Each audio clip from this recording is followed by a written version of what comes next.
திமுகவில் மகன் மருமகன் உள்ளிட்டோருக்கு மட்டுமே தலைவர் பதவி கிடைக்கும் என மத்திய நிதியமைச்சர் நிர்மலா சீதாராமன் விமர்சித்து பேசியுள்ளார். சென்னை கொட்டிவாக்கத்தில் பாஜக உறுப்பினர் சேர்க்கை நிகழ்ச்சி நடைபெற்றது.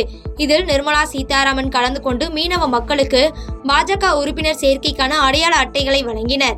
இந்நிகழ்ச்சியில் பேசிய அவர், பிரதமர் நரேந்திர மோடி மீனவர்களுக்கு எண்ணற்ற நலத்திட்டங்களை செயல்படுத்தி வருவதாகவும் திமுகவில் மகன் மருமகன் உள்ளிட்டோருக்கு மட்டுமே தலைவர் பதவி கிடைக்கும் என மத்திய நிதியமைச்சர் நிர்மலா சீதாராமன் விமர்சித்து பேசியுள்ளார்.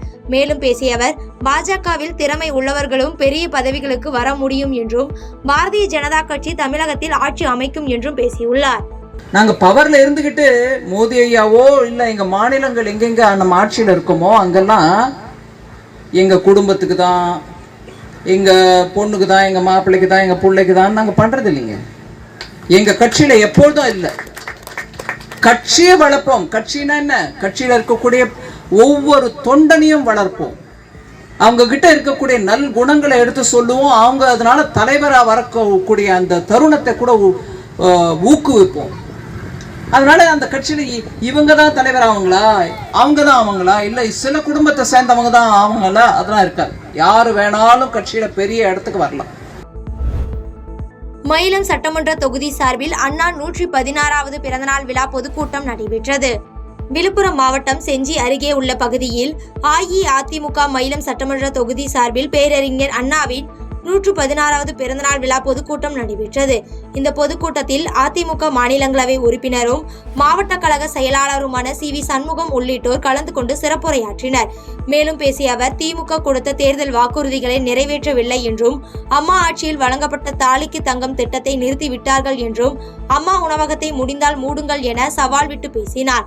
தொடர்ந்து பேசிய அவர், தமிழகத்தில் கஞ்சா விற்பனை அதிகரித்து உள்ளதாக நான் பேசியதற்கு என் மீது வழக்கு போட்ட திமுக காவல்துறை தமிழகத்தில் கஞ்சா விற்பனை அதிகரித்துள்ளதாக உயர்நீதிமன்றம் தெரிவித்துள்ளதே, இப்பொழுது உயர்நீதிமன்றம் மீது வழக்கு பதிவு செய்வீர்களா என கேள்வி எழுப்பி பேசினார். கொடுத்த வாக்குறுதியும் நிறைவேற்றவில்லை.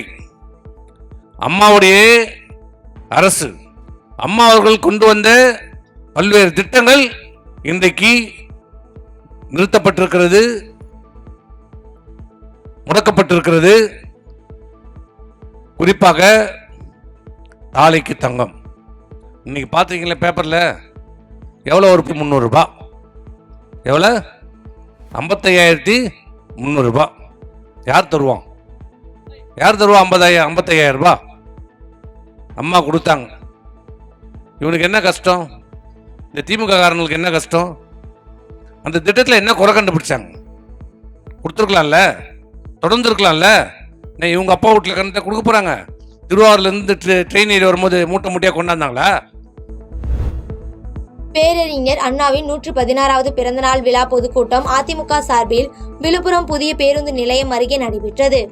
விழுப்புரம் புதிய பேருந்து நிலையம் அருகே பேரறிஞர் அண்ணாவின் 116வது பிறந்தநாள் விழா பொதுக்கூட்டம் அதிமுக சார்பில் நடைபெற்றது. இந்த பொதுக்கூட்டத்தில் சிறப்பு விருந்தினராக முன்னாள் சட்டத்துறை அமைச்சரும் தற்போதைய மாநிலங்களவை உறுப்பினருமான CV சண்முகம் கலந்து கொண்டு சிறப்புரையாற்றினார். அப்போது பேசிய அவர், சென்னையில் 11ஆம் வகுப்பு மாணவியை கடத்தி சென்று கூட்டு பாலியல் பலாத்காரம் செய்துள்ளனர்.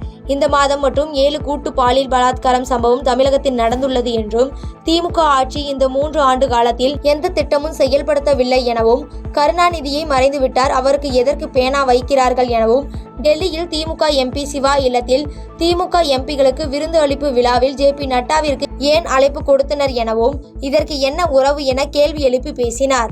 புதிய கல்வியை ஏற்கவில்லை என்று ஒரு நாடகம், டிராமா போட்டு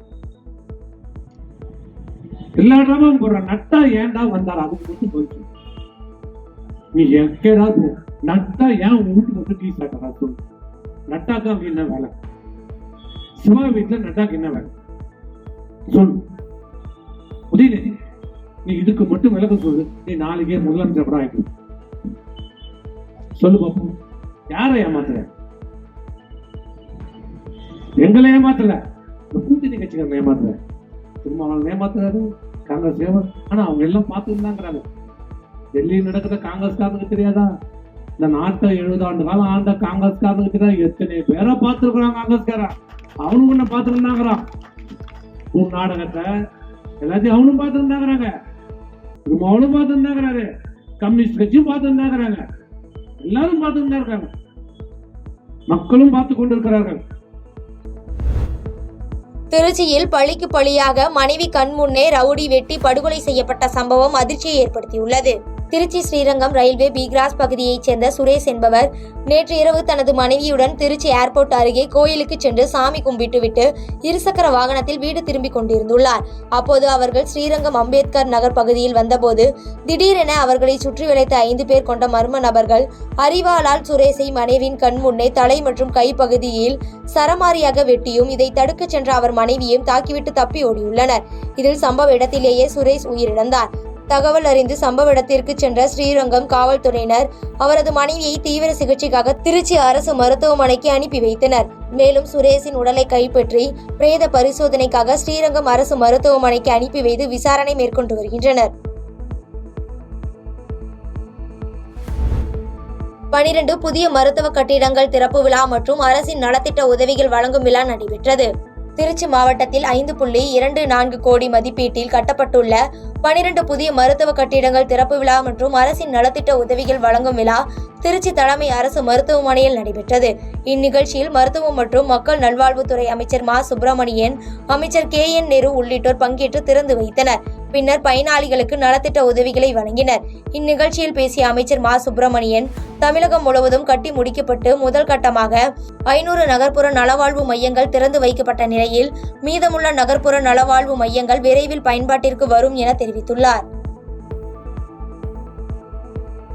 பாதகம் செய்பவரை கண்டால் நாம் பயங்கொள்ளலாகாது பாப்பா, மோதி மிதித்து விடு பாப்பா, அவர் முகத்தில் உமிழ்ந்து விடு பாப்பா. அண்மை செய்திகளை உடனுக்குடன் தெரிந்து கொள்ள இணைந்திருங்கள் இயம்நாடு தொலைக்காட்சியுடன்.